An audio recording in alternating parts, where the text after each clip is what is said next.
जुल्फ़िकार अली भुट्टो को फांसी दी जाने लगी, फिर उन्होंने जल्लाद से कहा, फंदा खींचो, यानी फिनिश इट।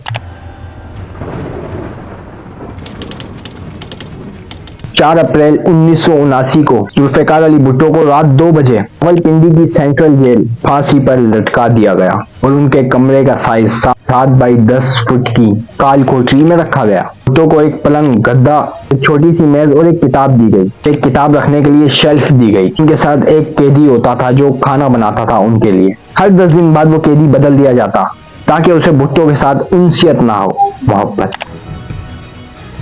न्याजी उनके लिए खाना भेजा करते थे। जुल्फ़िकार अली भुट्टो की जिंदगी में किताब लिखने वाले सलमान तसीर सादिक गवर्नर पंजाब भी थे जिनका कत्ल कर दिया गया।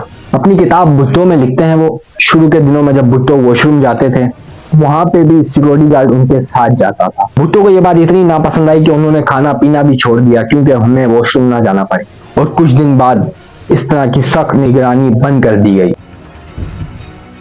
और इसके बाद कोठरी के बाहर उनके लिए एक अलग वॉशरूम बनवा दिया गया। भुट्टो को जेल के अंदर पढ़ने की आजादी थी। आखिरी दिनों में वो चार्ल्स मिलर की खैर रिचर्ड निक्सन की किताब पढ़ रहे थे। पंजाब हुकूमत के जल्लाद तारा भुट्टो को फांसी देने के लिए लाहौर से खसूसी तौर पर बुलाया गया और जल्लाद का ये काम खानदानी पेशा था। खानदान महाराजा रंजीत सिंह से फांसी देता हुआ आ रहा था।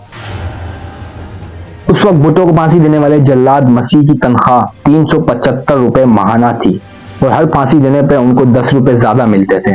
एक दिन अचानक उनकी वालिदा नुसरत भुट्टो चिल्लाती हुई कमरे में आई, कहने लगी, इनके घर के भाई जो फौजी हैं वो कह रहे हैं आज ही तुम्हारे वालिद से तुमको मुलाकात करने जाना पड़ेगा। इसका मतलब क्या है? बेनजीर अपनी किताब डॉटर ऑफ ईस्ट में लिखती हैं कि मुझे इसका मतलब पता था और मेरी माँ को भी पता था, लेकिन हम दोनों इसे कबूल नहीं कर पा रहे हैं।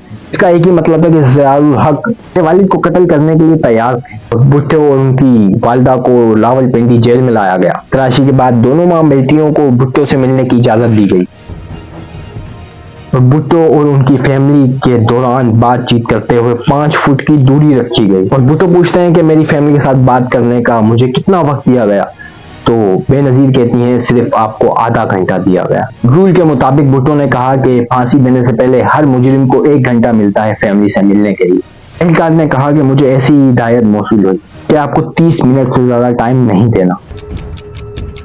बेनजीर अपनी किताब में लिखती हैं कि मेरे अबू बेटों ने जो भी किताबें थी वो मुझे दे दी और कहा कि मैं नहीं चाहता कि मेरे मरने के बाद वो मेरी किताबों को भी हाथ लगाएं, और वो अपनी अंगूठी शादी की पहनी हुई अपनी बीवी को दे देते हैं, जिसके बाद उनकी बीवी ने उन्हें रोक दिया और भुट्टो ने कहा कि मेरे मरने के बाद ये अंगूठी बेनजीर भुट्टो को दे देना। थोड़ी देर बाद जेलर ने आके कहा कि मुलाकात का वक्त खत्म हो गया। बेनजीर ने कहा कि कोठरी को खोलिए, मैं अपनी वालिद को गले लगाना चाहती हूँ, लेकिन जेलर बगैरत ने उन्हें ऐसा करने की इजाजत ना दी। बेनजीर मजीद लिखती हैं कि मेरे वालिद पाकिस्तान के लीडरशिप वजीर आजम थे और मैं उनकी बेटी हूँ। मेरी आखिरी मुलाकात है, मुझे उन्हें गले लगाने का हक है, लेकिन जेलर ने साफ इनकार कर दिया।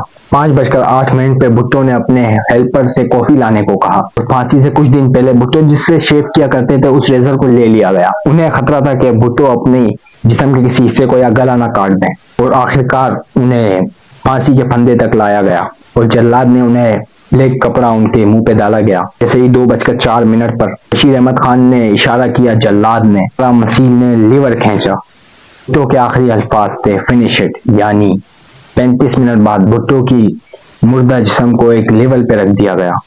कितने लोगों को नहीं पता कि भुट्टो के ऊपर मुकदमा था क्या और उन्हें फांसी क्यों दी गई और वो वजह क्या थी। अगर मैंने यहाँ बता दिया